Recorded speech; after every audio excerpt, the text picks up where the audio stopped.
Hi, I'm Hailie, and today we're going to talk about the basics of latte art. Pouring great art starts with good texture, so definitely check out our other videos on steaming milk and getting proper milk texture. Also, a really important thing to note before you start pouring your art is that you're going to want to keep swirling your pitcher all the way up until you start pouring.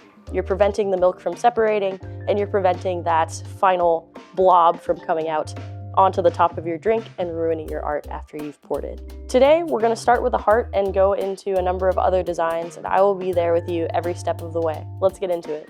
A good place to start is with a heart. If you can pour a good heart, you're really on your way to all other types of latte art. First, you want to start high up. Make sure you're getting a good base layer down, and then lower down and pour more aggressively without moving too much to form your heart. Lift up and strike through in order to finish your heart.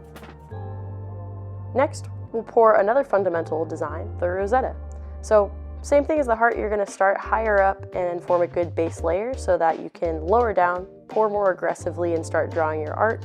You'll want to wiggle as you pull back to form the leaves, and then lift up and strike through. This next design is going to be a variant of a heart. So it's basically going to be two hearts stacked together, or a two stack, or a tulip.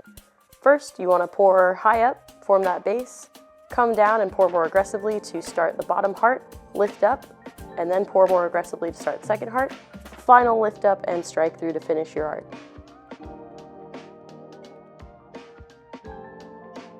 Now we're going to go for a three stack. So again, you're going to start high up so you can begin to form that base of contrast. Then when you're ready to start drawing your art, about halfway through, come down and start drawing, pour aggressively, stop 1, 2, and 3 times, then come up for a final strike through. For extra credit, let's take a couple of the fundamental designs and combine them. So we're going to do 2 stacks and a rosetta. Start by pouring high up so you can form that base before you come down low and start drawing your art. Pour a little more aggressively to pour 1 and then 2 stacks holding pretty steady, and then pour a 3rd stack and wiggle back, lift up, and then strike through. I like to call it a stack zetta, not sure I'm allowed to, but there it is. And that should get you started. Feel free to let us know what you've been pouring in the comments. We always love hearing from you, and have fun pouring latte art.